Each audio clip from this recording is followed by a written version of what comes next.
What's up, Giants fans, Hub watchers, YouTube subscribers, Twitter and Instagram followers?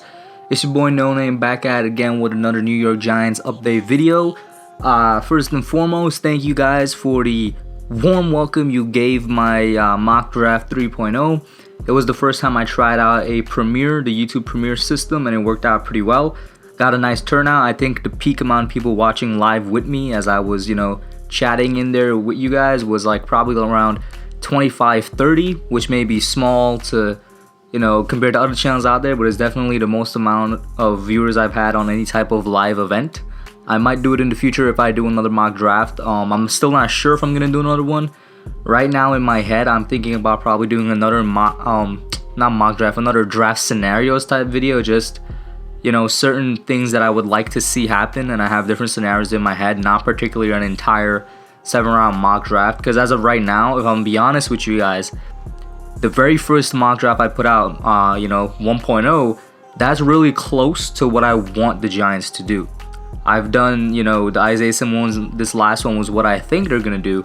But as for what I want them to do, the first one I put out for basically like the first 4 or 5 rounds is really where I want them to go. And I may do something like that in a draft scenarios video, but I'm not sure if I'm gonna do another mock draft, not unless there's a real demand for it. With that being said, let's get into today's topic. That is that there was a conference call today, and several New York Giants, insiders, these reporters, beat reporters, the Giants like Twitterverse, I guess. I'm not really sure what to call them. I know some of them are beat reporters. I know some of them are just Giants insiders. Some of them are just regular reporters. Whatever the case is, they always provide reliable information. And they had some info today on a conference call that the Giants had. Now I'm going to put up one of these tweets. I'm not sure which one. But as a shout out to these people still doing their work in these times somehow. Guys like Bobby Skinner, Kimberly Jones, of course, Art Stapleton. There's Jordan Rannon, Rob Vacchiano, and, everything NYG. DJ8, who isn't really a beat reporter, more so one of the Twitterverse people, but has also recently somehow gotten a lot of good insider information. They're saying that on this conference call between Gettleman and I'm guessing either other front office people or the coaches, that there were several interesting points that came up. One of them being that Nick Gates is somebody that the organization as a whole has a lot of interest in and has a lot of faith in. Whether that's at offensive tackle or right now, they're saying they are even considering putting him at center. Gettleman also made a comment on the draft depth, specifically at offensive tackle, when he was asked about why he didn't make a big move in free agency to sign a big name free agent at offensive tackle. He said, with the way that the draft depth at that position is basically laid out, the right way to go in free agency was what they did. He also made some comments about the pass rush, saying he doesn't want to pay for a pass rush and he doesn't want to overpay for a pass rush, but he does want to eventually get to the type of pass rush we had in 07 and 11, which is you could rush the passer from the front 4 guys without blitzing and anything like that. And also, the Giants' assistant general manager Kevin Abrams told reporters that none of the free agents have taken physicals yet, so if they don't pass the physicals, they'll be free agents again, which is of course true because of the big C going around, the flood. These free agents are essentially still technically free agents until they pass physicals. Nothing has happened yet, and I'm sure the Giants would rather do an in-person physical whenever they have the chance to do so down the line, rather than a virtual one, where I'm sure things can be altered. Not that I'm saying the players that we signed would ever think about altering their physicals, for their gain, but it is a possibility, and it's just better to do it in person, as with everything is in football. So if these guys don't pass the physicals, particularly the big name ones like Blake Martinez and James Bradbury, the Giants would have absolutely no problem, basically ending their contract and allowing these guys to become free agents again, as the tweet said.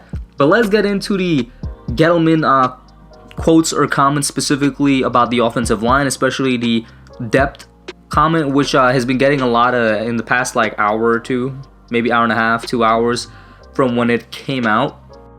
So this could be one of multiple things, as with everything else on the list. But the most important one is that they could be heavily considering actually taking a tackle, which is something we already know. We know that they're heavily considering it.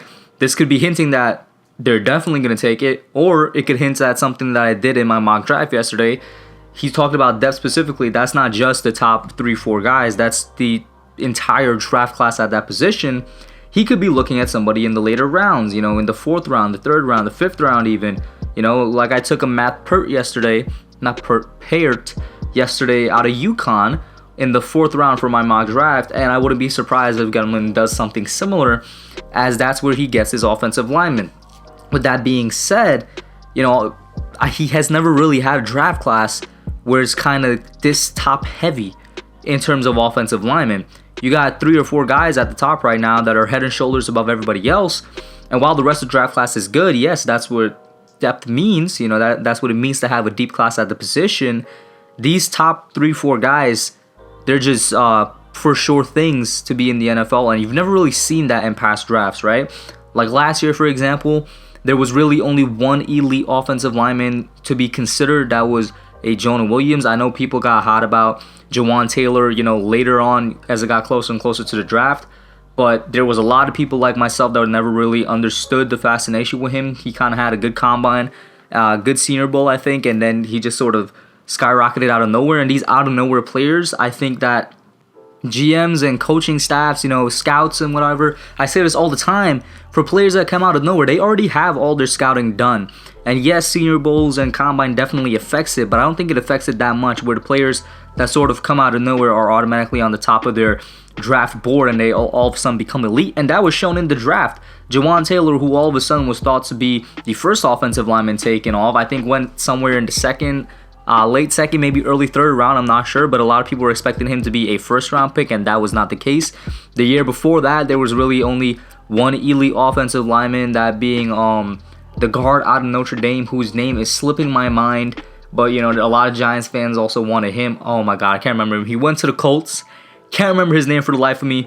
But the rest of that draft class in general at the offensive line position, not even tackle, not really anybody, that was considered elite, right? And you could go on and on the previous years.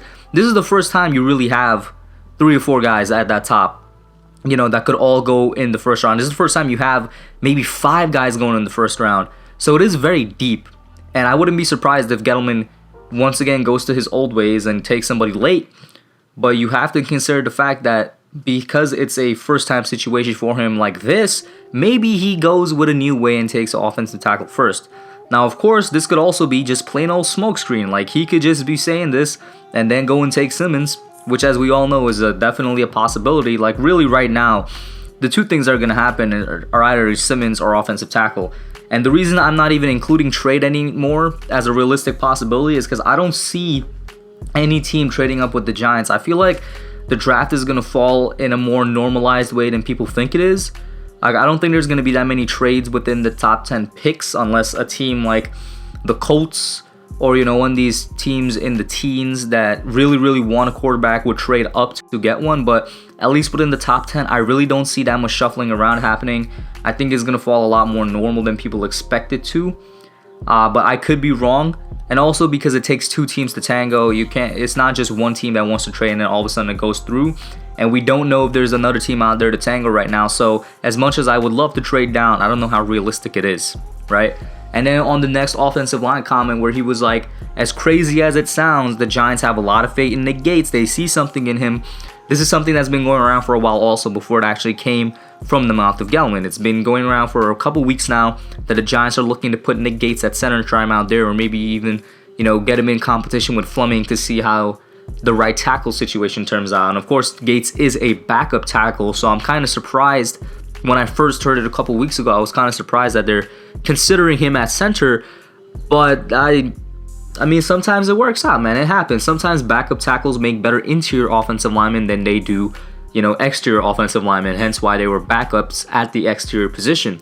I'm excited to see what Gates bring. I would really rather him be there than Jalapio or Pulley. As much as I like Pulley, I think his experience and just him as a player is better than what Jalapio gives us.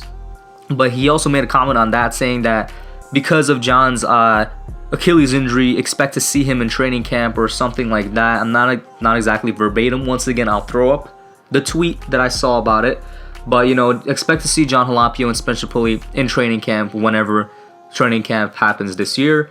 But I would much rather see Nick Gates there just because he's younger than them.